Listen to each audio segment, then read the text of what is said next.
right. අපි මෙතන ඉඳන් සාකච්ඡා කරන්නේ පිටු අංක 15 තියෙන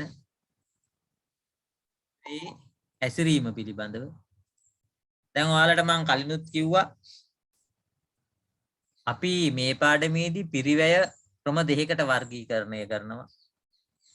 ඒකට අපි එක ක්‍රමයක් දැන් කතා කරලා ඉවරයි. නේද? ඍජු සහ වක්‍ර කියලා පිරිවැය වර්ගීකරණය කරන ක්‍රමය අපි දැන් සාකච්ඡා කරලා ඉවරයි.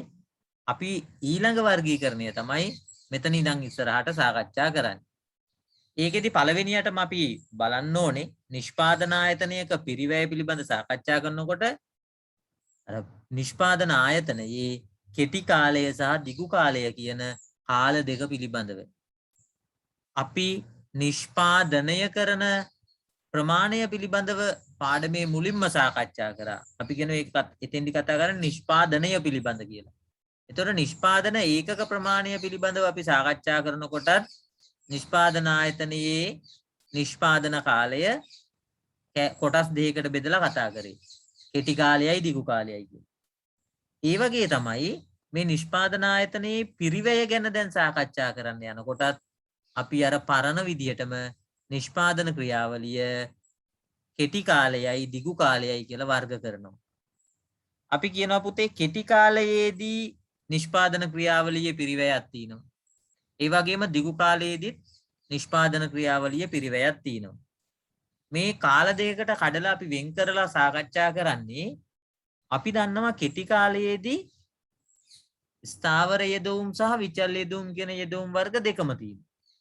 හැබැයි දිගු කාලෙට යනකොට ස්ථාවර යෙදවුම් නෑ. දිගු කාලෙදි තියෙන්නේ විචල් යෙදවුම් විතරමයි. අන්න ඒ ස්වභාවය අඳුන ගන්න ඕන නිසා තමයි අපි කෙටි කාලයට අදාළ නිෂ්පාදන පිරිවැයයි දිගු කාලයට අදාළ නිෂ්පාදන පිරිවැයයි කියලා වෙන වෙනම සාකච්ඡා කරන්නේ. එතකොට කෙටි කාලයට අදාළ නිෂ්පාදන පිරිවැය කියපු ගමන් ඔයගොල්ලන්ගේ මතකෙට එන්න ඕනේ කෙටි කාලයේ යෙදවුම් වර්ග දෙකක් තියෙනවා. ඒ නිසා පිරිවැය වර්ගත් දෙකක් තියෙනවා. ඒ වගේම දිගු කාලෙදී යෙදවුම් වර්ග එකයි තියෙන්නේ. ඒ නිසා පිරිවැය වර්ග තියෙන්නේ එකයි. ඔන්න ඕක ප්‍රධාන වශයෙන්ම ඔයගොල්ලන්ගේ මතකේ තියෙන්න ඕනේ. එතකොට අපි අර මීට කලිනුත් අපි කිව්වා ස්ථාවර යෙදවුම් වලට දරන පිරිවැයට කියන්නේ ස්ථාවර පිරිවැය. විචල්්‍ය යෙදවුම් වලට දරන පිරිවැයට කියන්නේ විචල්්‍ය පිරිවැය. එතකොට කෙටි කාලයේදී ස්ථාවර යෙදවුම් විචල්්‍ය යෙදවුම් කියන යෙදවුම් වර්ග දෙකම තියෙන නිසා කෙටි කාලයේදී ස්ථාවර පිරිවැයක් තියෙනවා විචල්්‍ය පිරිවැයක් තියෙනවා. එතකොට අපි කියනවා දැන් සාමාන්‍යයෙන් ස්ථාවර පිරිවැයට අපි කියන්නේ ෆික්ස් කොස්ට් එක කියලා. මම නිකන් ඔයගොල්ලන්ට ඒවා ඉංග්‍රීසි අකුරු නිකන් සාමාන්‍ය විදිහට ලියලා පෙන්නන්න. ස්ථාවර පිරිවැයට කියන්නේ ෆික්ස් කොස්ට් එක FC කියලා කියනවා. ඒ වගේම කෙටි කාලයේදී විචල්්‍ය පිරිවැයක් තියෙනවා. ඇයි ඒ? විචල්්‍ය යෙදවුම් තියෙන නිසා. විචල්්‍ය පිරිවැයට අපි කියන්නේ වේරියබල් කොස්ට් එක. වේරියබල් කොස්ට් එක කියන එක අපි ලියන්නේ සාමාන්‍යයෙන් VC කියලා කෙටියෙන්. එතකොට මේ නිෂ්පාදන ආයතනයේ කෙටි කාලයේදී ස්ථාවර පිරිවැයත් විචල්්‍ය පිරිවැයත් එකතු කරාම තමයි මේ ආයතනයේ සම්පූර්ණ වියදම ටෝටල් කොස්ට් එක ලබා ගන්න පුළුවන් වෙන්නේ. එතකොට ඔන්න ඔය විදිහට අපි කියනවා කෙටි කාලයට අදාළව පුතේ නිෂ්පාදන ආයතනයක ස්ථාවර පිරිවැයකුත් විචල්්‍ය පිරිවැයකුත් තියෙනවා. ඒ දෙකේ එකතුවෙන් තමයි මුළු පිරිවැය හටගන්නේ කියලා.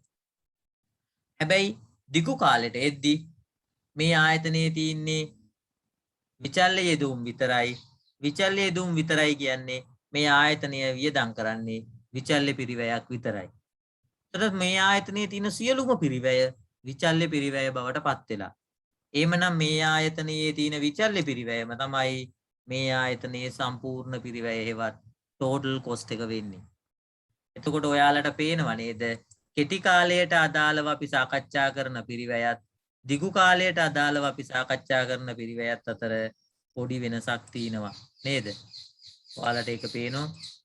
විචල්්‍ය පිරිවැය ස්ථාවර පිරිවැය දෙකම එකතු කරලා තමයි කෙටි කාලයට අදාළ මුළු පිරිවැය හොයාගන්නේ. දිගු කාලේ නම් විචල්්‍ය පිරිවැයම තමයි මුළු පිරිවැය වෙන්නේ. ඔන්න කොටස පොඩ්ඩක් මතකේ තියාගන්න ඕනේ. අපි දැන් පාඩමට ගිහිල්ලා බලමු. මොනවද මේ පාඩමේ සාකච්ඡා වෙන න්‍යායාත්මක කරුණු කියලා. right. පළවෙනියටම බලන්න මෙතන කියනවා අපි සාකච්ඡා කරා වගේ නේද? මේ ටික පොඩ්ඩක් කියව ගන්න බලන්න මෙතන ඉඳන් මෙතෙන්ට.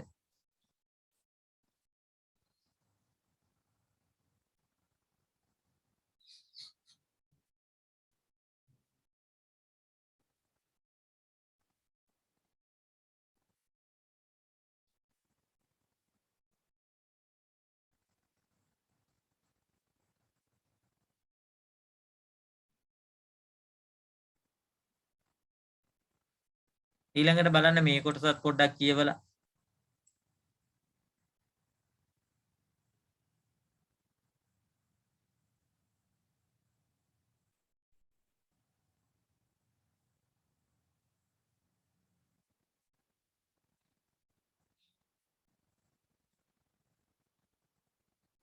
right. ඊළඟට අපිට කියනවා මේ කෙටි කාලීන නිෂ්පාදන පිරිවැයේ ස්වරූප දෙක වර්ග කරන්නලු. මොනවද කෙටි කාලීන නිෂ්පාදන පිරිවැයේ තියෙන වර්ග දෙක? එකක් තමයි ස්ථාවර පිරිවැය, අනිත් එක තමයි විචල්්‍ය පිරිවැය. එතකොට අපි මේකට ලස්සනට නම ලියමු. මුළු විචල්්‍ය පිරිවැය, ඊළඟ එකේ මුළු ස්ථාවර පිරිවැය. ඉස්තැන් දෙකේ ලස්සනට ලියා ගන්න. මුළු විචල්්‍ය පිරිවැය, මුළු ස්ථාවර පිරිවැය.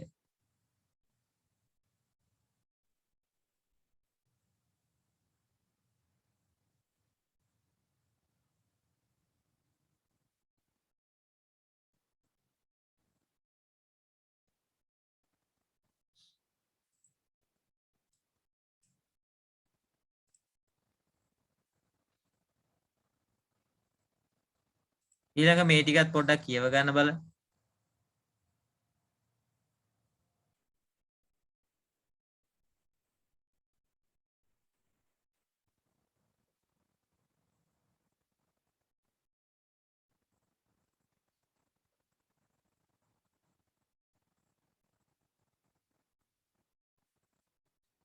ඊළඟට දැන් අපි සාකච්ඡා කරන්න හදන්නේ මේ පිරිවැය වර්ග දෙකෙන් මුළු ස්ථාවර පිරිවැය කියන පිරිවැය වර්ගය පිළිබඳව.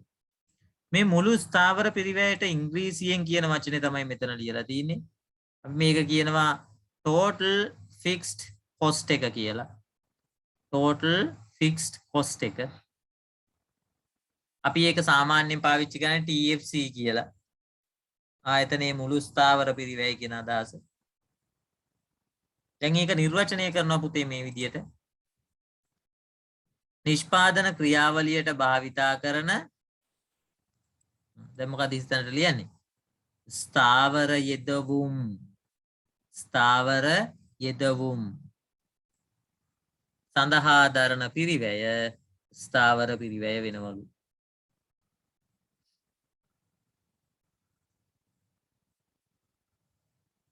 ඉස්සරහට ලියා ගන්න ඕනේ ස්ථාවර යෙදවුම් කියලා. right. දැන් අපි ගොඩක් සාකච්ඡා කරානේ. දැන් මේ ටික කියවලා බලන්න ඕගොල්ලන්ට මේක තේරෙනවද කියලා.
right. ඔය කියන විස්තරයට අනුව ඔයාලට මෙන්න මේ ටික තේරුණාද? දැන් බලන්න මම මේ කියනකොට මේව තේරුණාද? පළවෙනි එක තමයි අපි ස්ථාවර පිරිවැයක් දරන්නේ ස්ථාවර යෙදවුම් සඳහා.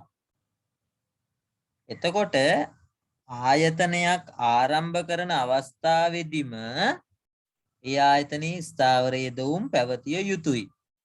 නේද? නිෂ්පාදනය පටන් ගන්න කියන එක නෙමෙයි මං කිව්වේ. ආයතනය ආරම්භ කරන්න ඕන. නේද? ආයතනයේ අපි දැන් සාමාන්‍යයෙන් කියන්නේ ආයතනයක් ඕපන් කරනවා කියලා නේද? අන්නේ ඕපන් කිරීම සඳහා ආයතනයේ ස්ථාවර පිරිවැය ස්ථාවර යෙදවුම් අවශ්‍ය වෙනවා.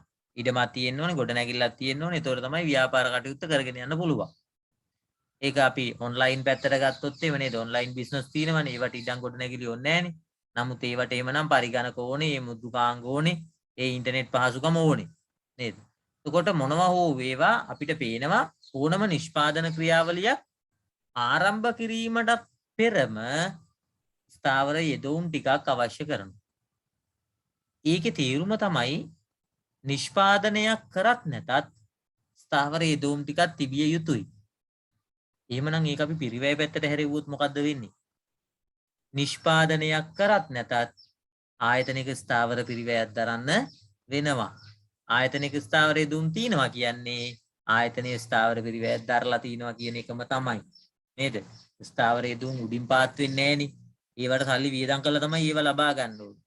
එහෙනම් ස්ථාවර යෙදවුම් තිනවා කියන්නේ දැනටමත් අපි ස්ථාවර පිරිවැයක් දරලා තිනවා කියන එක. ඒකට අපි කිව්වා කලිනුත් ස්ථාවර යෙදවුම් මත ආයතනයේ නිෂ්පාදනය තීරණය වෙන්නේ නේද? නිෂ්පාදනය බිඳුවේදී පවා ස්ථාවර යෙදවුම් ටිකක් තියෙනවා. ඒක අපි පිරිවැය පැත්තට හරවලා කියනවා නිෂ්පාදනය බිඳුව වුණත් ස්ථාවර පිරිවැයක් දරන්න වෙනවා. එහෙනම් ආයතනයක නිෂ්පාදනය බිඳුවේදීත් ආයතනය ස්ථාවර පිරිවැයක් දරනවා. ඒකම අපි ලස්සනට මෙහෙම කියනවා පුතේ. නිෂ්පාදනය ශුන්‍ය වුණත් ආයතනයක් විසින් දරනු ලබන පිරිවැයක් තියෙනවා නම් ඒ පිරිවැයට අපි කියන්නේ ස්ථාවර පිරිවැය කියලා. නිෂ්පාදනය බිඳුවේදී ආයතනය දරන පිරිවැයට අපි කියන නම තමයි ස්ථාවර පිරිවැය. ඒක හොඳට මතක තියාගන්න. ඒක තමයි මේ ඕගොල්ලන්ගේ නෝට් එකේ මෙන්න මේ වාක්‍යයෙන් පැහැදිලි කරන්නේ. ඕක විභාගෙට බොහෝ දුරට අහන ප්‍රශ්නයක්. නිෂ්පාදනයේ ශුන්‍ය මට්ටමේදී ආයතනයක් විසින් දරන පිරිවැය හඳුන්වන්නේ කෙසේද? ඒ හඳුන්වන නම මොකක්ද කියලා. ඒක හොඳට මතක තියාගන්න. ඒ වගේම අපිට කියනවා ස්ථාවර පිරිවැය කියන එක නිෂ්පාදනයත් එක්ක කිසිම සම්බන්ධයක් නැහැ. නේද? අපි ඒක ඉගෙන ගත්තනේ අර නිෂ්පාදන ඒකක ගණන ගැන කතා කරනකොට. අපි කිව්වේ මොකද්ද? ස්ථාවර යෙදවුම් මත ආයතනයේ නිෂ්පාදනය තීරණය වෙන්නේ නැහැ කියලා. ස්ථාවර යෙදවුම් මත ආයතනයේ නිෂ්පාදනය තීරණය වෙන්නේ නැත්නම් ස්ථාවර යෙදවුම් වලට දරන පිරිවැය මතත් ඒ කියන්නේ ස්ථාවර පිරිවැය මතත් ආයතනයේ නිෂ්පාදනය තීරණය වෙන්නේ නැහැ. ඒ කියන්නේ නිෂ්පාදනය කොච්චර වෙනස් වුණත් ආයතනයේ ස්ථාවර පිරිවැය වෙනස් වෙන්නේ නැහැ. අන්න ඒ නිසා අපි කියනවා මේ මුළු ස්ථාවර පිරිවැය වක්‍රය අපි ඇන්දොත් ප්‍රස්ථාරගත කරොත් ඒක තිරස් අතට සමාන්තර සරල රේඛාවක් වෙනවලු. ඒ තිරස් අතට සමාන්තර සරල රේඛාවක් වෙන්නේ මෙහෙමයි. අපි මම මේ නිකන් ඇඳලා පෙන්නන්නම් ඔයගොල්ලන්ට මේ ප්‍රස්ථාරය. අපි ඊට පස්සේ මේක අඳිනවා හරියට. අපි මේ සිරස් අක්ෂයට දාන්නේ ස්ථාවර පිරිවැය. තිරස් අක්ෂයට දාන්නේ හැබැයි නිමැවුම් මේකක ප්‍රමාණය. අපි මෙන්න මෙහෙම නම් කරනවා මේවා දැන්. තිරස් අතට දාන්නේ නිමැවුම් ප්‍රමාණය. දැන් අපි දන්නවනේ මේ ස්ථාවර පිරිවැය කියන කෙනා නිෂ්පාදන මට්ටමත් එක්ක කිසිම සම්බන්ධයක් පවත්වන්නේ නැහැ. නිෂ්පාදනය කීය වුණත් ආයතනයේ දරන පිරිවැය ස්ථාවර පිරිවැය වෙනස් වෙන්නේ නැහැ. එහෙමනම් ආයතනයේ ස්ථාවර පිරිවැය 500යි නම් නිෂ්පාදන මට්ටම කීය වුණත් මුළු ස්ථාවර පිරිවැය 500ම තමයි. එතකොට මෙන්න මේ විදිහට තමයි මුළු ස්ථාවර පිරිවැය වක්‍රය ඇඳෙන්නේ. බලන්න ඒක නිමැවුම් මට්ටම කොච්චර වුණත් ඒකේ අගය වෙනස් වෙන්නේ නැහැ. නිමැවුම වැඩි වෙනවා. නිමැවුම වැඩි වුණාට මුළු ස්ථාවර පිරිවැය ඒක වෙනස් වෙන්නේ නැහැ නේ. ඒක මේ අගයම තමයි තියෙන්නේ. ඒ පැහැදිලි කිරීම තමයි මෙතන තියෙන්නේ. ඊට පස්සේ මේකේ තියෙනවා ස්ථාවර පිරිවැයට අදාළ උදාහරණ. මේ උදාහරණ ටික ඔයගොල්ලෝ කියව ගන්න නැති කියලා මං හිතනවා. විභාගෙට මේ උදාහරණ සම්බන්ධයෙන් උත් අහනවා. ඔයගලන්ට පේනවා මේ තියෙන දේවල් නිෂ්පාදනයත් එක්ක කිසිම සම්බන්ධයක් නැති දේවල් නේද? ඒ නිසා ඒවා අපි සලකන්නේ ස්ථාවර පිරිවැය විදියට. ඒ වගේම මෙතන ස්ථානක් තියලා තියෙන තව විශේෂම ස්ථාවර පිරිවැයට උදාහරණයක් ලියා ගන්න. මතක තියාගන්න ප්‍රාමාණික ලාභය කියන්නේ ස්ථාවර පිරිවැයේ කොටසක්. ස්ථානට ලියා ගන්න ප්‍රාමාණික ලාභය කියන්නේ.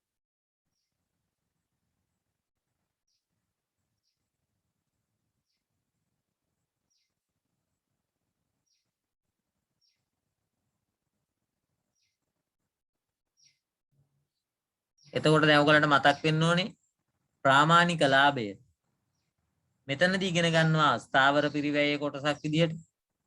කලින් ඉගෙන ගත්තා ඒක වක්‍ර පිරිවැයේ කොටසක් විදිහට. මතකයි නේද? ඍජු වක්‍ර කියලා පිරිවැය වර්ග කරද්දී ප්‍රාමාණික ලාභය අපි වර්ග කරේ වක්‍ර පිරිවැයක් විදිහට. මෙතනදී අපි ඒක වර්ග කරන්නේ ස්ථාවර පිරිවැයක් විදිහට. right.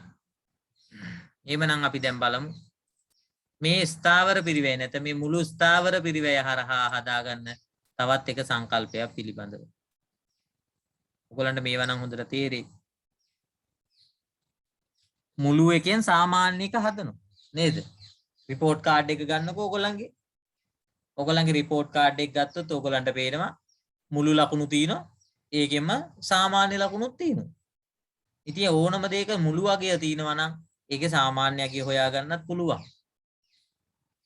දැන් මේ වගේ තමයි මුළු ස්ථාවර පිරිවැය දීලා තියෙන වෙලාවක ඒකේ සාමාන්‍ය ස්ථාවර පිරිවැයත් හොයත හැකියි. සාමාන්‍ය ස්ථාවර පිරිවැය කියන එකේ තේරුම මොකද්ද? සාමාන්‍යයෙන් එක නිමැවුමක් සඳහා දරපු ස්ථාවර පිරිවැය කීයද කියන එක. එක නිමැවුමකට දරපු ස්ථාවර පිරිවැය කීයද? ඒකට තමයි අපි කියන්නේ සාමාන්‍ය ස්ථාවර පිරිවැය කියලා. එක ඒකකයකට ගිය ස්ථාවර පිරිවැය. දැන් ඔයගොල්ලන්ට කවුරු හරි කිව්වොත් එහෙම මේ භාණ්ඩය හදන්න මට රුපියල් 20ක් ගියා කියලා.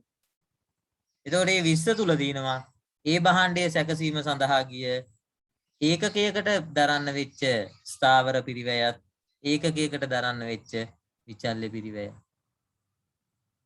ඉතින් ඒකින්ද හොඳට මතක තියාගන්න.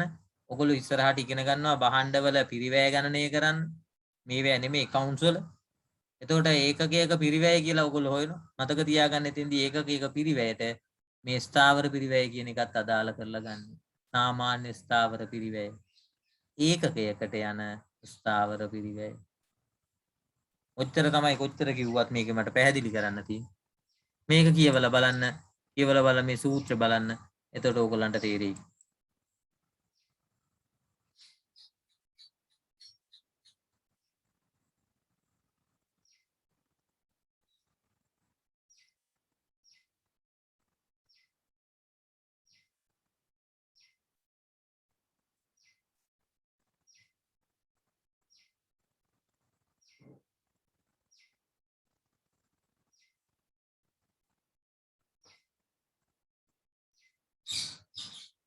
ඒ සූත්‍රය අපි ඉංග්‍රීසි වචනත් පුරව ගමු. සාමාන්‍ය ස්ථාවර පිරිවැය කියන්නේ AFC. මෙතනත් ඒක තියෙනවා. මේ ඉංග්‍රීසි අකුරු ගෙනල්ලා මෙතන ලියා ගන්න වරහනක් දාලා සාමාන්‍ය ස්ථාවර පිරිවැය ළඟින් මේ විදිහට ලියා ගන්න AFC කියලා. මොන විදිහට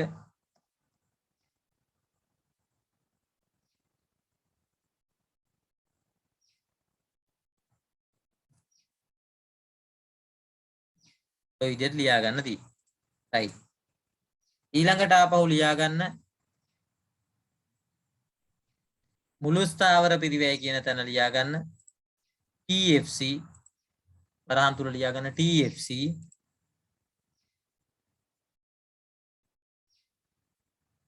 ඊළඟට නිමැවුම් ප්‍රමාණය කියන තැන ලියා ගන්න Q. quantity කියන එක තමයි එතන අදහස් වෙන්නේ. Q.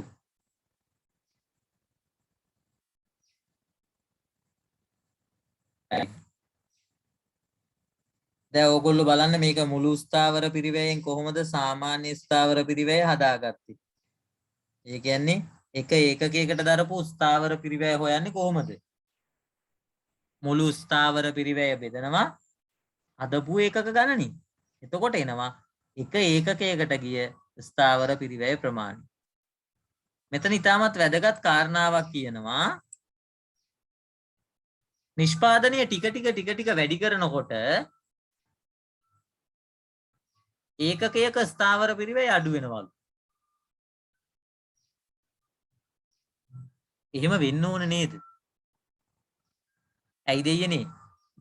ආයතනය පටන් ගන්නකොටත් රුපියල් 1000යි නම් වියදම් කරන්නේ.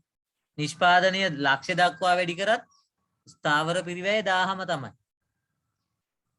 හැබැයි එක ඒකකයක් නිපදවන අවස්ථාවේදී අපිට ඒ ඒකකය සඳහා රුපියල් 1000ක වියදමක් දරලා තියෙනවා. එතකොට සාමාන්‍ය ස්ථාවර පිරිවැය වෙන්නේ 1000යි. ඒකක දෙකක් හැදුවොත් මොකද වෙන්නේ?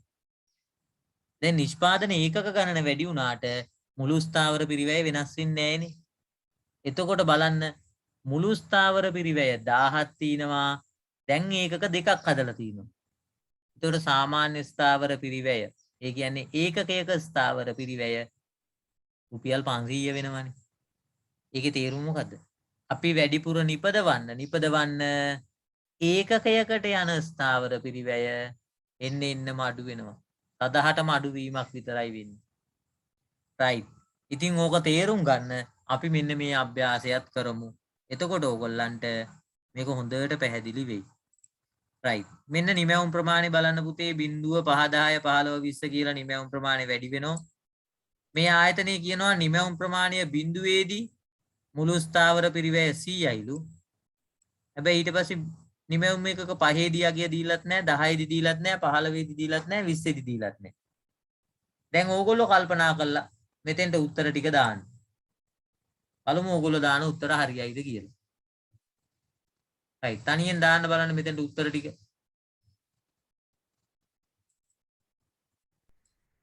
right. දැන් මෙතෙන්ට අපි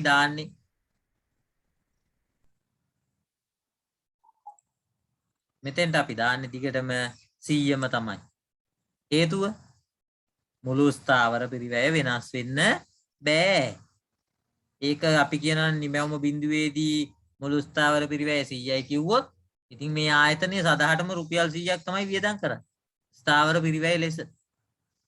ඒක නිෂ්පාදන ප්‍රමාණයත් එක්ක කිසිම සංවේදීතාවයක් නැත්නම් සම්බන්ධයක් දක්වන්නේ නැහැ.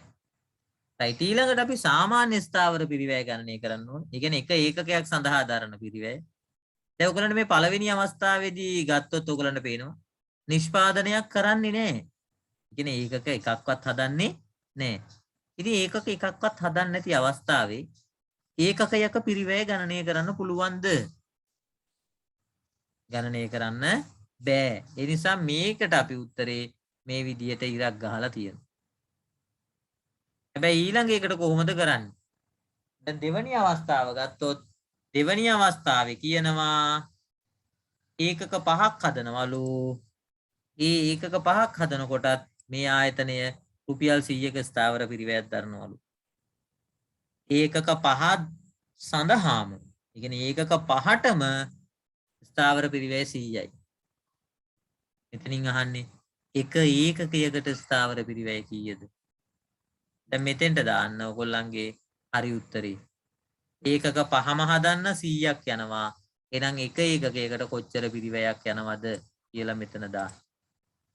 right. ඊළඟට ඒකක 10ක් හදනකොට දැන් මුළු ස්ථාවර පිරිවැය 100යි. එක ඒකකයකට කොච්චරක් දැන් දරනවද කියලා මෙන්න මේ ටිකේ උත්තර ටික දාන්න බලන්න. උත්තර හරිද කියලා ඊට පස්සේ අපිට චෙක් කරගන්න පුළුවන්.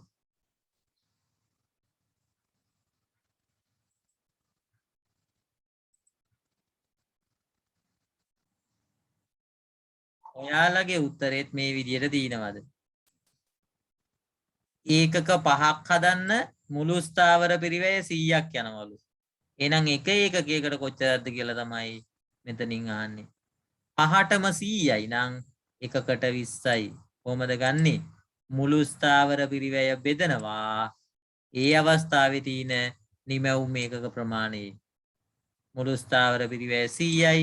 ඒ වෙලාවේ තියෙන නිමැවුම් මට්ටම 5යි. එහෙනම් ඒ අවස්ථාවේ එක එකකයක් හදන්න රුපියල් 20ක ස්ථාවර පිරිවැයක් යනවා. ඊළඟට බලන්න ඒකක 10ක් හදනකොට මුළු ස්ථාවර පිරිවැය 100යි. ඉර උඩ මුළු ස්ථාවර පිරිවැය, ඉර යට නිමැවුම් ඒකක ගණන. එතකොට ඉර උඩ 100, ඉර යට 10.